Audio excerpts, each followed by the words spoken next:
ਸਤਿ ਸ੍ਰੀ ਅਕਾਲ ਤੇ ਆਦਾਬ।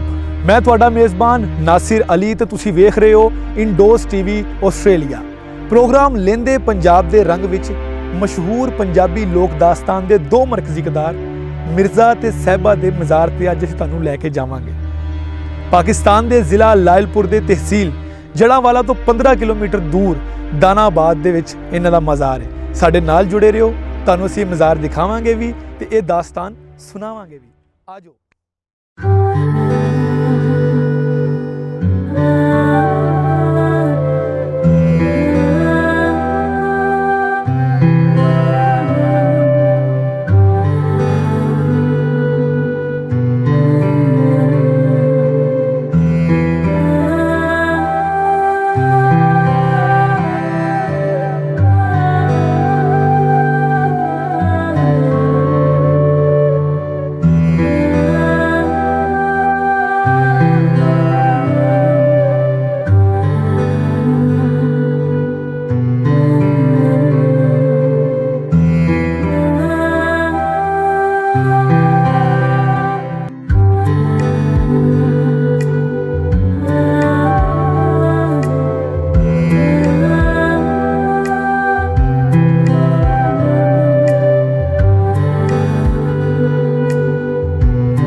चंद सदियां तक के लोगों नूं दसदा रहेगा मिर्जिया कि चंदड़ा ते सियाला ने मिलके तेनू किवे को के मारिया।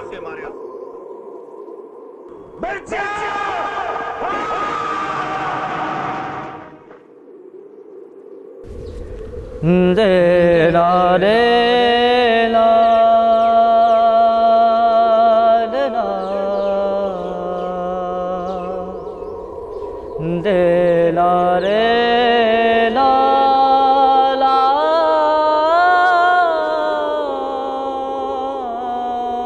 हंजू पल्ले पान दी गल है, इश्क निरे नुकसान दी गल है। अज तो 418 साल पहले पंजाब दे एक पिंड दानाबाद दे विच वंजल जट दे घर विच एक बच्चे दी पैदाइश हुई जिहदा नाम मिर्ज़ा खान सी। मिर्ज़ा खान हले मां दे ढिड विच ही सी ते उन्हां दे पीर नौशो गंज ने यह कह दिता सी कि यह वड्डा हो के इश्क च नाम कमाएगा। मिर्ज़ा खान दानाबाद दी गलियां च वड्डा होया। पढ़न वास्ते सियालां दे पिंड खेवे चला गया।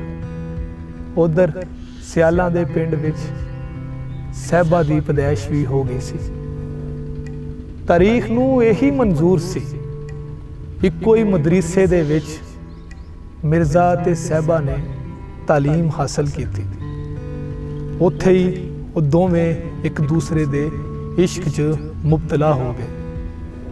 ਮੈਰੀ ਲੰਗੀ ਜਿਹੜੀ ਮਿਰਜ਼ਾ ਖਾਨ ਦੀ ਮਾਂ ਸੀ ਉਹਦਾ ਵੀ ਉਹੀ ਪਿੰਡ ਸਿਆਲ ਸੀ।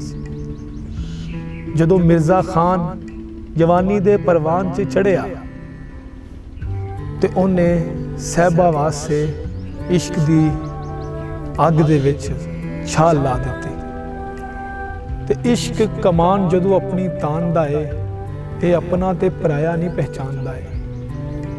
ਇਸ ਇਸ਼ਕ ਦੇ ਵਿੱਚ ਦੋਨੋਂ ਐਸੇ ਮੁਬਤਲਾ ਹੋਏ ਕਿ ਦੀਵਾਨੇ ਨੂੰ ਇਸ ਦੀ ਖਬਰ ਹੋ ਗਈ।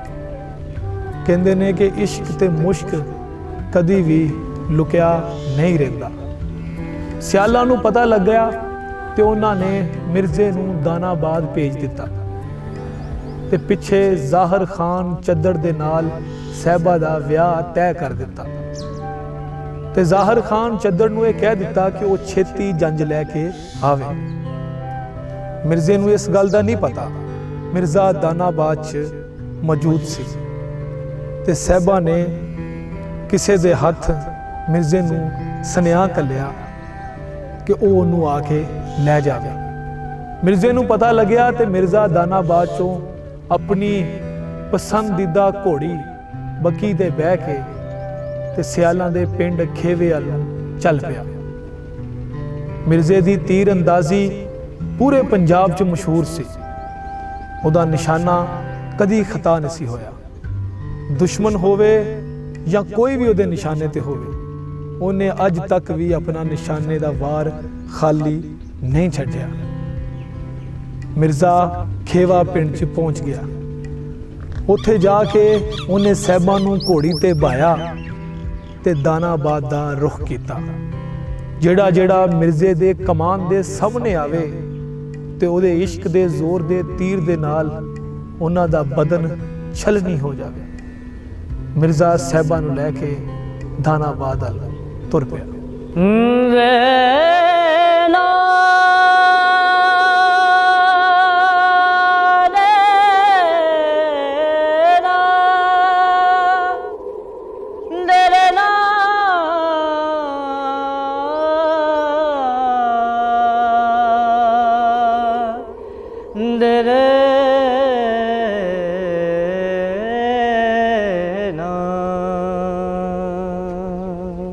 ਸਫਰੋਂ ਪਾਰ ਆ ਕੇ ਤੇ ਮਿਰਜ਼ਾ ਥੱਕ ਤਰੁੱਟ ਗਿਆ। ਮਿਰਜ਼ੇ ਨੇ ਜੰਗਲ 'ਚ ਆ ਕੇ ਡੇਰਾ ਲਾਇਆ ਤੇ ਸਾਹਿਬਾਂ ਨੂੰ ਕਿਹਾ ਕਿ ਮੈਂ ਥੋੜਾ ਆਰਾਮ ਕਰਨਾ ਹੈ। ਸਾਹਿਬਾਂ ਨੇ ਬੜਾ ਸਮਝਾਇਆ ਕਿ ਪਿੱਛੇ ਦੁਸ਼ਮਣ ਪਏ ਹੋਏ ਨੇ, ਪਰ ਮਿਰਜ਼ੇ ਨੇ ਇੱਕ ਨਾ ਮੰਨੀ ਤੇ ਮਿਰਜ਼ੇ ਨੂੰ ਸ਼ਾਇਦ ਆਪਣੀ ਤੀਰ ਕਮਾਨੀ ਦੇ ਉੱਤੇ ਬੜਾ ਫਖਰ ਤੇ ਮਾਣ ਸੀ। ਮਿਰਜ਼ੇ ਨੇ ਜੰਡ ਥੱਲੇ ਜੰਗਲ 'ਚ ਬਹਿ ਕੇ ਆਰਾਮ ਕਰਨ ਦੀ ਗਰਜ ਤੋਂ ਅੱਖ ਲਾਈ ਤੇ ਸੌਂ ਗਿਆ। ਸਾਹਿਬਾ ਇਹ ਜਾਣਦੀ ਸੀ ਕਿ ਮਿਰਜ਼ਾ ਦਾ ਨਿਸ਼ਾਨਾ ਖਤਾ ਨਹੀਂ ਹੁੰਦਾ। ਮਿਰਜ਼ਾ ਦਾ ਨਿਸ਼ਾਨਾ ਬਹੁਤ ਜ਼ਬਰਦਸਤ ਹੈ। ਸਾਹਿਬਾ ਨੂੰ ਥੋੜਾ ਜਿਹਾ ਅਹਿਸਾਸ ਪੈਦਾ ਹੋਇਆ ਕਿ ਇਹਦਾ ਨਿਸ਼ਾਨੇ ਦੇ ਨਾਲ ਮੇਰੇ ਭਰਾ ਤੇ ਮੇਰੇ ਘਰਦਿਆਂ ਦੀ ਮੌਤ ਨਾ ਲਿਖੀ ਜਾਵੇ। ਸਾਹਿਬਾ ਨੇ ਮਿਰਜ਼ੇ ਦੇ 360 ਤੀਰ ਤੋੜ ਦਿੱਤੇ। एक पासे तोड़े तीर कुड़े, एक पासे तेरे वीर कुड़े। जे पता हुंदा तैं इंज करनी नी मैं लियाउंदा नाल, परावां नूं मरदा होया मिर्ज़ा बोल पिया। मिर्ज़ा जदों सो गया ते 360 तीर ਤੋੜ ਦਿੱਤੇ ਸਾਹਿਬਾਂ ਨੇ ਤੇ ਤਰਕਸ਼ ਉਹਦਾ ਜੰਡ ਦੇ ਨਾਲ ਲਟਕਾ ਦਿੱਤਾ। ਇੰਨੀ ਦੇਰ ਦੇ ਵਿੱਚ ਸਾਹਿਬਾਂ ਦੇ ਭਰਾ ਤੇ ਉਹਦਾ ਮੰਗੇਤਰ ਜ਼ਾਹਰ ਖਾਨ ਚੱਦੜ ਆਪਣੀ ਫੌਜ ਦੇ ਨਾਲ ਮਿਰਜ਼ੇ ਦੇ ਉੱਤੇ ਟੁੱਟ ਪਿਆ ਤੇ ਮਿਰਜ਼ਾ ਉਹਨਾਂ ਦੀ ਤੀਰਾਂ ਦੀ ਬਰਸਾਤ ਦੇ ਨਾਲ ਇਸ਼ਕ ਦੀ ਅੱਗ 'ਚ ਛਲਨੀ ਹੋ ਕੇ ਤੇ ਇਸ ਦੁਨੀਆ ਤੋਂ ਕੂਚ ਕਰ ਗਿਆ। ਸਾਹਿਬਾਂ ਨੂੰ ਉਹਦੇ ਭਰਾਵਾਂ ਨੇ ਗਲਾ ਘੁੱਟ ਕੇ ਮਾਰ ਦਿੱਤਾ ਤੇ ਇਸ਼ਕ ਦੀ ਕਹਾਣੀ ਇਸ ਸਾਨਹੇ ਦੇ ਨਾਲ ਹਮੇਸ਼ਾ ਵਾਸਤੇ ਅਮਰ ਹੋ ਗਈ। ਮੈਂ ਉਸੇ ਜੰਡ ਦੇ ਕੋਲ ਖੜਾ, ਉਸੇ ਦਰਖਤ ਦੇ ਕੋਲ ਖੜਾ ਹੈ ਜਿੱਥੇ ਮਿਰਜ਼ਾ ਤੇ ਸਾਹਿਬਾ ਬਹਿ ਕੇ ਆਰਾਮ ਕਰ ਰਹੇ ਸੀ ਤੇ ਉਹਨਾਂ ਉੱਤੇ ਦੁਸ਼ਮਣਾਂ ਨੇ ਹਮਲਾ ਕਰ ਦਿੱਤਾ। ਇਸ ਜੰਡ ਦੀ ਤਾਰੀਖ ਤੇ 418 ਸਾਲ ਪੁਰਾਣੀ, लेकिन इश्क की तारीख बहुत पुरानी है। इश्क की तारीख तो इन्नी पुरानी है जदों इंसान ने इस दुनिया ते कदम रखिया सी। इंसान इस दुनिया ते आया तो उहदे नां दे विच, उहदे खमीर दे विच इश्क का लफ्ज़ लिख दिता गया। इस जंड दे कोल जिथे थले बह के उहदे तरकश नूं इस जंड दे उपर टंगिया सी साहिबा ने, ते इस जंड ते तारीख इहदे उपर लिखी है कि जिद्दां इहदे थल्ले बह के साहिबा ने उहदे तीर तोड़े ते इहदे थल्ले ही दोनों साहिबा ते मिर्ज़ा हमेशा वास्ते अमर हो गए ते इस जहान तो कूच कर गए। असीं उन्हां दे मज़ार ते मौजूद हाँ नाज़रीन। उन्हां दे मज़ार दा हाता, उन्हां दे मज़ार दा पुरसकून ये दस रहा है कि जिहड़े इश्क करदे ने वो हमेशा ਜ਼ਿੰਦਾ ਤੇ ਆਬਾਦ ਰਹਿੰਦੇ ਨੇ। ਅਸੀਂ ਉਹਨਾਂ ਦੇ ਦਰਬਾਰ ਤੇ ਵੀ, ਉਹਨਾਂ ਦੇ ਮਜ਼ਾਰ ਤੇ ਵੀ ਜਾਵਾਂਗੇ, ਤੁਹਾਨੂੰ ਉਹਦਾ ਅੰਦਰੂਨੀ ਹਾਤਾ ਵੀ ਦਿਖਾਵਾਂਗੇ। ਇਹ ਬਾਹਰ ਉਹਨਾਂ ਦੇ ਬੋਰਡ ਲੱਗੇ ਹੋਏ ਨੇ, ਮਿਰਜ਼ਾ ਜੱਟ ਖਰਲ, ਤਾਰੀਖ ਪੈਦਾਇਸ਼ 1586 ਤੇ ਤਾਰੀਖ ਵਫਾਤ 1618, ਯਾਨੀ ਕਿ 32 ਸਾਲ ਦੀ ਉਮਰ ਦੇ ਵਿੱਚ ਮਿਰਜ਼ਾ ਜੱਟ ਇਸ ਜਹਾਨ ਤੋਂ ਕੂਚ ਕੀਤਾ। ਸਾਹਿਬਾ ਬੀਬੀ ਦੀ ਵੀ ਤਾਰੀਖ ਪੈਦਾਇਸ਼ ਲਿਖੀ ਹੋਈ ਹੈ।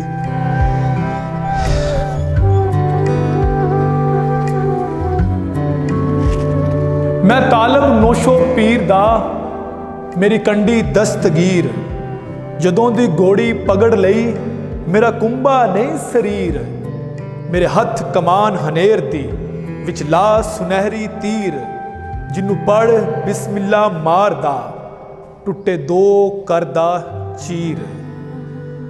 ਮਿਰਜ਼ਾ ਖਾਨ ਤੇ ਸਾਹਿਬਾ ਬੀਬੀ ਦੇ ਮਜ਼ਾਰ ਦੇ ਹਾਤੇ 'ਚ ਮੈਂ ਮੌਜੂਦ ਹਾਂ। ਉਹਨਾਂ ਦੀਆਂ ਕਬਰਾਂ ਤੁਸੀਂ ਦੇਖ ਸਕਦੇ ਹੋ। ਮਿਰਜ਼ਾ ਖਾਨ, ਜੱਟ ਖਰਲ, ਸਾਹਿਬਾ ਬੀਬੀ ਤੇ ਮਿਰਜ਼ਾ ਖਾਨ ਦੇ ਵਾਲਿਦ ਵੰਜਲ ਜੱਟ ਦੀ ਕਬਰ ਵੀ ਮੌਜੂਦ ਨੇ। ਇਹਨਾਂ ਦੇ ਮਜ਼ਾਰ ਤੇ ਲੋਕ ਆਉਂਦੇ ਨੇ, ਹਾਜ਼ਰੀ ਦਿੰਦੇ ਨੇ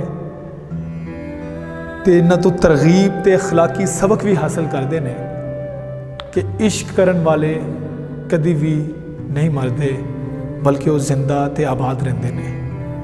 ਪੰਜਾਬੀ ਦੀ ਇਹ ਮਸ਼ਹੂਰ ਲੋਕ ਦਾਸਤਾਨ ਹੈ ਜਿਹਨੂੰ ਹਾਫਿਜ਼ ਬਰਖੁਦਾਰ ਨੇ ਆਪਣੀ ਕਿਤਾਬ ਦੇ ਵਿੱਚ ਦਰਜ ਕੀਤਾ।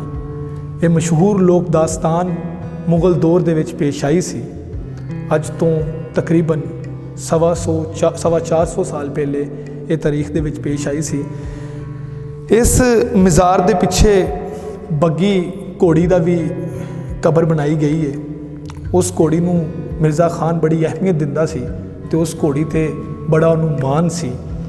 ਉਹ ਘੋੜੀ ਹੀ ਸੁਨੇਹਾ ਲੈ ਕੇ ਗਈ ਸੀ, ਉਹ ਘੋੜੀ ਹੀ ਦੱਸਣ ਗਈ ਸੀ ਕਿ ਮਿਰਜ਼ਾ ਜਿਹੜਾ ਹੈ ਉਹ ਇਸ ਦੁਨੀਆ ਤੋਂ ਚਲਾ ਗਿਆ ਹੈ। ਉਸ ਘੋੜੀ ਨੂੰ ਜਦੋਂ ਖਾਲੀ ਦੇਖਿਆ ਤੇ ਮਿਰਜ਼ੇ ਦੇ ਘਰ ਵਾਲੇ ਉਸ ਘੋੜੀ ਦੇ ਨਾਲ ਇਸ ਜੰਡ ਥੱਲੇ ਆਏ। ਜੰਡ ਥੱਲੇ ਆ ਕੇ ਮਿਰਜ਼ਾ ਦੀ ਲਾਸ਼ ਨੂੰ ਦੇਖਿਆ ਜਿਹਨੂੰ ਦੁਸ਼ਮਣਾਂ ਨੇ ਜਲਾ ਦਿੱਤਾ ਸੀ ਤੇ ਸਾਹਿਬਾਂ ਨੂੰ ਵੀ ਗਲਾ ਘੁੱਟ ਕੇ ਮਾਰ ਦਿੱਤਾ ਸੀ। ਪਿਆਰ ਕਰਨ ਵਾਲਿਆਂ ਦੀ, ਇਸ਼ਕ ਕਰਨ ਵਾਲਿਆਂ ਦੀ ਕਹਾਣੀ ਤੇ 1618 ਦੇ ਵਿੱਚ ਖਤਮ ਹੋ ਗਈ ਸੀ, ਲੇਕਿਨ ਅੱਜ 20ਵੀਂ ਸਦੀ ਦੇ ਵਿੱਚ ਵੀ ਇਸ਼ਕ ਦੀਆਂ ਕਹਾਣੀਆਂ ਇਸ ਤਰ੍ਹਾਂ ਹੀ ਜਾਰੀ ਉਹ ਸਾਰੀ ਹੈ।